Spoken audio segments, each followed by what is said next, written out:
Welcome to Buckeyes Tomorrow Morning for Sunday, November 30th. I'm your host, Tom Orr. The Big Ten championship game against Indiana in 6 days.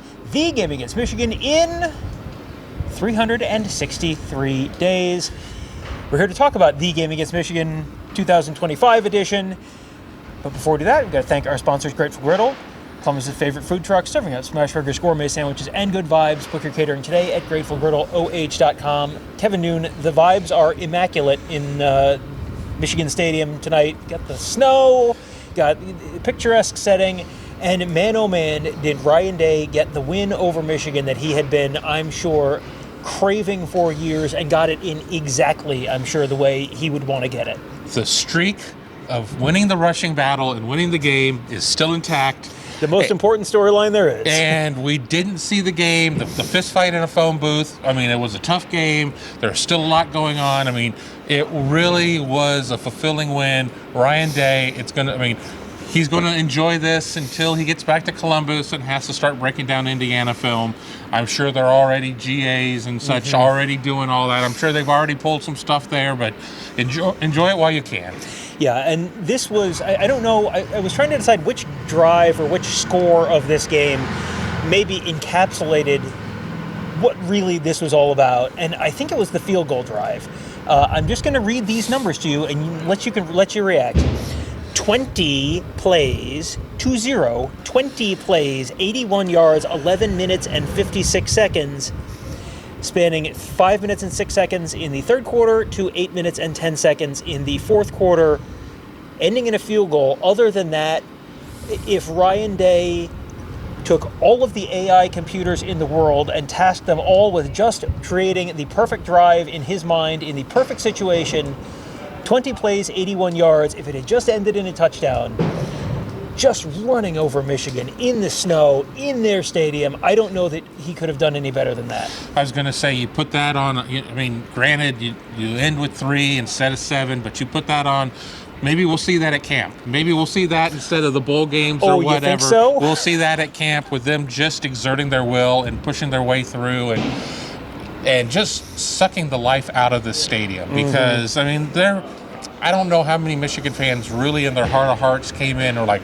not only are we going to win this game, but we're going to just, we're going to beat the crap out of you or whatever. But Ohio State went full boa constrictor after a little bit of a slow start and just really just choked them out.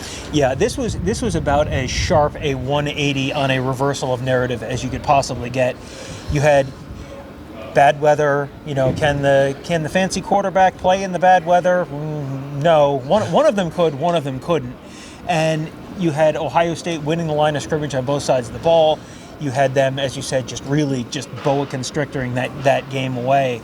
And 47 rushes for Ohio State. 47 rushes for Ohio State, and they outrushed Michigan. But, they 47 rushes.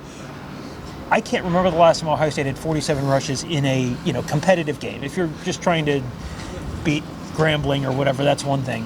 47 rushes, holy smokes. And they, I think, threw 18 passes, but they were effective with the passing game. This was Ohio State basically able to do whatever they wanted to, running or passing. If you would have told me that Ohio State was going to have 47 rushes, I would say something went really wrong or something went really right. Yeah. And it was something going really right at that point. But yeah, the passing game was there. Julian Sand had an incompletion, then threw an interception, and then was like 13 of 15 on following that up. Looked really good. Obviously had Carnell Tate, obviously had Jeremiah Smith. Ryan Day commented on just how hard the training staff had to work to get these guys up and ready to go for this game because, they were limited. They were limited throughout the weeks and everything else. But hats off to Coach Loughlin, to Bo Jackson, to everybody involved in that whole situation, to the offensive line. They really were able to get some things done, and wow, Bo Jackson really, he is going to be a star. Yeah, that was a real coming of age kind of game. But the offensive line, this game always starts in the trenches. The offensive line, there were a couple plays where I thought there's that's the thing that we've seen a couple times where it's like, there's one of the guards chasing someone and whatever. But man, when they needed to, in the goal line, it was not always great. In right down at from the 1 yard line, the 2 yard lines. Didn't always punch it in there, but just in terms of just being able to sort of assert their will, I saw the guys from the College Football Nerds saying they just made Michigan quit on that drive, on that 20-play drive. Just broke their will, which for an offensive line that is has been solid but not otherworldly. That was another like holy smokes kind of did not see that coming to that degree. Whenever I can quote something from my favorite movie, Bloodsport, they made him tap and say "Mate," and unfortunately Tony Gerdeman's out of earshot right now. He would be all about that, but they really just.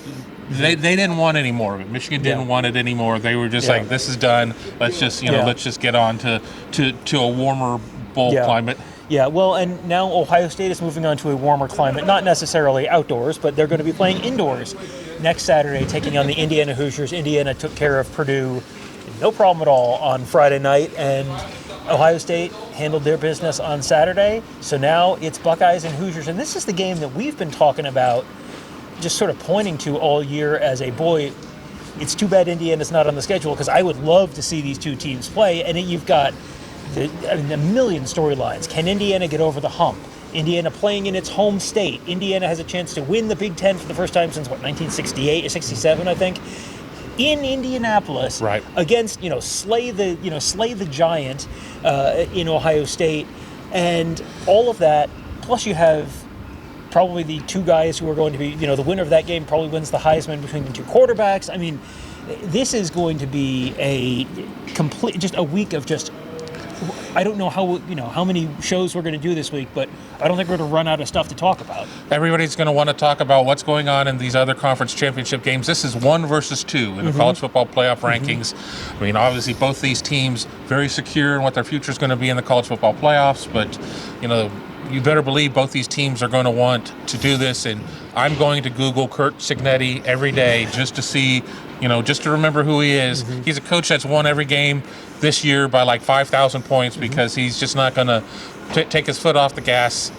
Let's see what happens in this one. Yeah, very exciting. And I think one thing we didn't talk about, at least we didn't talk about on the post-game show, I think Ohio State has now officially cleared its dance card for the weekend of December 19th and 20th or 20th and 21st, whatever it is.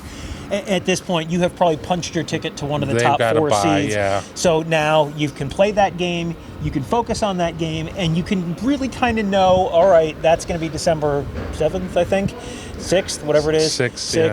And then you're going to have like 3 weeks off before you're going to go. If you win that game next week, you play in the Rose Bowl. If you lose that game, you're going to, it's going to be a little bit TBD. You're not going to be in the Sugar Bowl. You're not going to be in the Rose Bowl.